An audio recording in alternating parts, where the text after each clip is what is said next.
Hi everyone. Today's practice is going to center around Utkatasana, which is chair pose in the yoga repertoire. But if you're not into doing yoga and you're more into fitness or Pilates, everything that we're going to practice today is very useful to understand squatting more. So Utkatasana is really simply about being connected deeply into the ground and then having that energy move through you so that you are connecting up into space. The focus is not about quad endurance, because if we're using our quads this way, it means that we're actually holding ourselves up from the actual authentic support of both gravity and space. So the first thing that we're going to do is actually massage our feet, because we're going to be standing on our feet in Utkatasana, or you can just simply think of it as a squat, although the positions are a little bit different depending on how low we go. So really just waking up, I'm wiggling my toes, I'm opening them, doing, we call them toe jacks. You want to bring awareness to the parts of your body that don't normally get a lot of attention.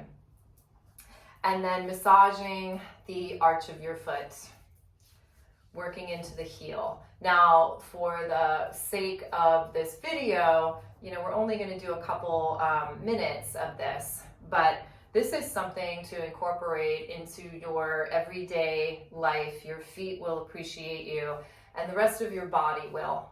A lot of what we do with our feet eventually makes its way up. And then also we want to get into the ankles.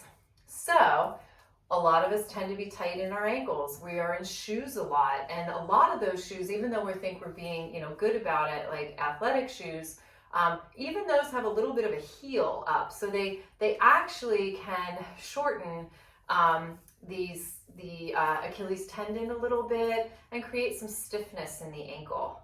And then, you go from there to a shoe with a heel, and then, high heels. So all of this massage, loosening things up, is really wonderful. You can even get in between these two lower bones, just massaging in between, because those lower bones make up the ankle joint.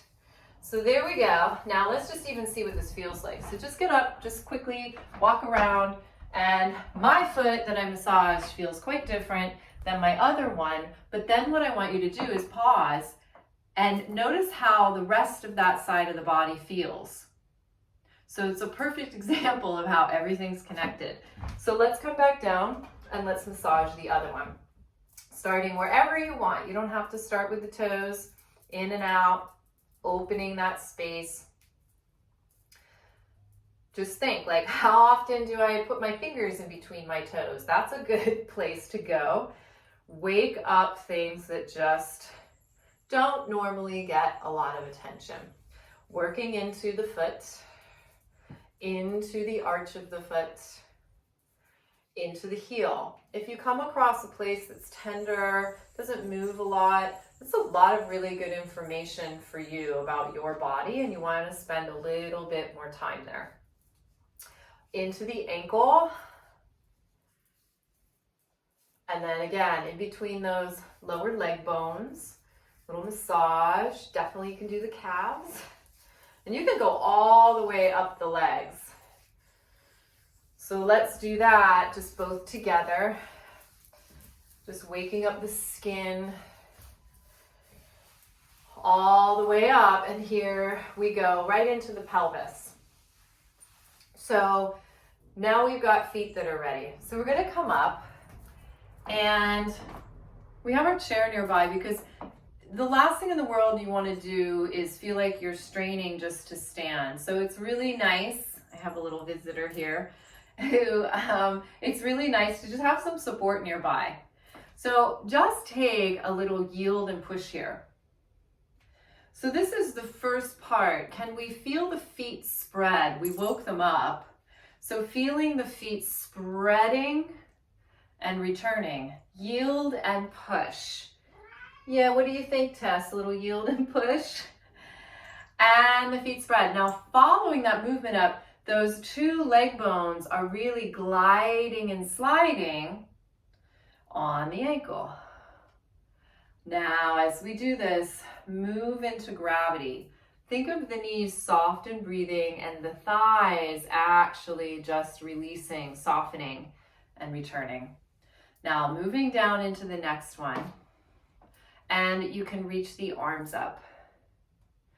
Now, the tail is going to draw down, and a little bit of bouncing here, as long as you don't have any injuries, is really nice. It's kind of like your little sandbag. You're kind of shaking the sand down. It's like, get it all to slide on down, pooling around the feet, and then take a pause. Now we can go further down in our Utkatasana, and this is when we change that it's not truly a squat like you would do in fitness. We're a bit more vertical, and there's a sense of reaching upwards. So releasing the feet, softening the muscles of the legs, especially the thighs. Feel the reach to the floor, into gravity of the tail. Then we have this internal support right up our center. It's like drawing up the middle of the pelvic floor, not a lot. And really what we're doing is resting into the support of gravity and space.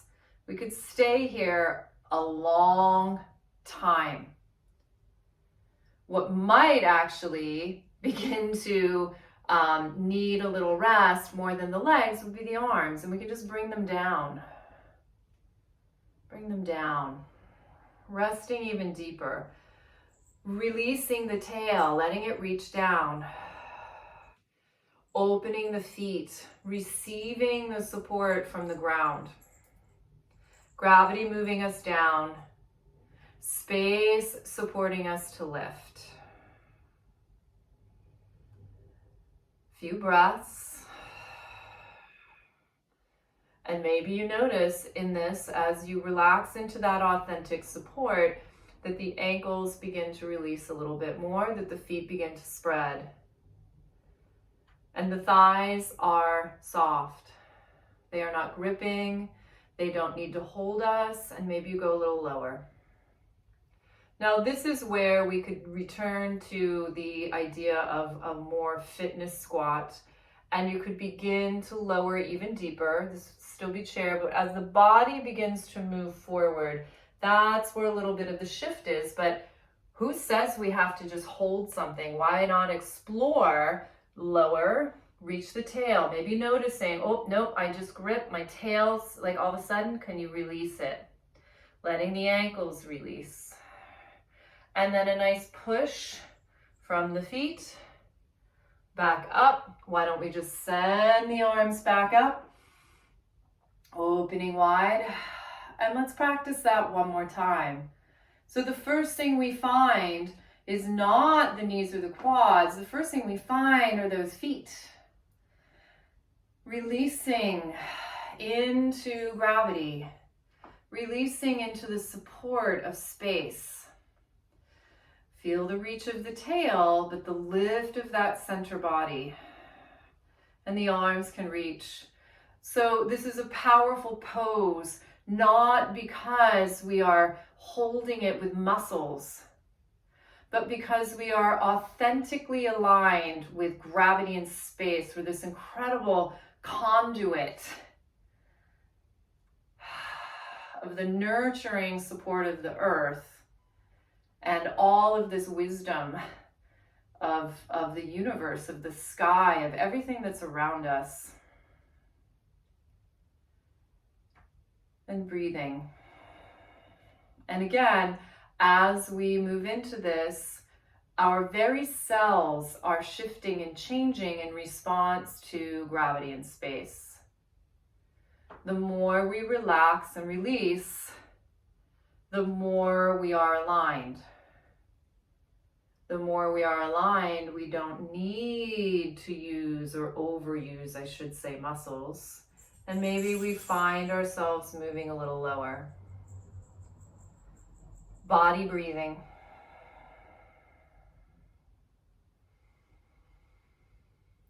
And then why not explore a little lower? Moving this from Utkatasana more into a squat. The tail reaching down, the back will round. Releasing downwards into the ankles, spreading the feet. And then a beautiful strong push into the ground to rise up. Arms can flow and open and return. So a powerful pose. And it's really not a pose. Everything is always living, breathing, in process, shifting. And this is also powerful because we're very homologous, 2 feet on the ground in the same position, both arms reaching, and very clear definition of our spine and where that energy is going. And again, participating and being in relationship with this nurturing, grounding support of earth with our feet, with our tail, that's our whole pelvic root chakra area.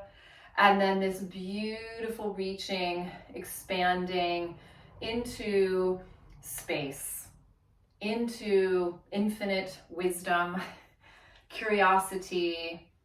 So I hope you enjoyed this. You can practice this. It is very wonderful asana or thing to do when you're feeling a little, oh, this can really bring you into body and ground you.